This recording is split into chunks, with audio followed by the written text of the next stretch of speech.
கல்லீரல் பிரச்சனை உள்ளவர்களுக்கு இது ஒரு இயற்கை நிவாரணம். மது அருந்துவதால் கல்லீரல் மெதுவாக பாதிக்கப்படுகிறது. ஏனெனில் மது உடலுக்குள் சென்றவுடன் கல்லீரல் அதை சுத்திகரிக்க முயல்கிறது.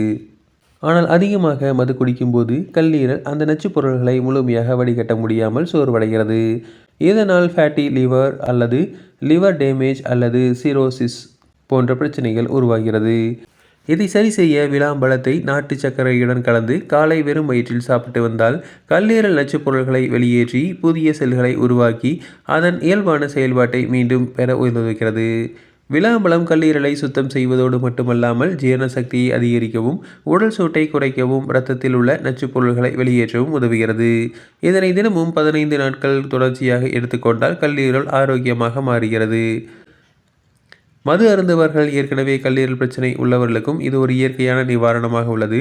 மருந்தே இல்லாமல் இயற்கை வழியில் கல்லீரலை மீண்டும் பலப்படுத்த இந்த முறை உதவுகிறது. இருப்பினும் மது அருந்துவதை தவிர்ப்பதே கல்லீரலுக்கு நாம் செய்யும் மிகப்பெரிய நன்மையாகும். மது வீட்டுக்கும் நாட்டுக்கும் கேடு என்பது மட்டுமல்லாமல் மது உடலுக்கும் மிகப்பெரிய கேடு விளைவிக்கிறது. அதில் முதலாவதாக கல்லீரல் உள்ளது. எனவே கல்லீரலை பாதுகாப்பதற்கு மது அருந்துவதை முடிந்தவரை தவிர்க்கவும்.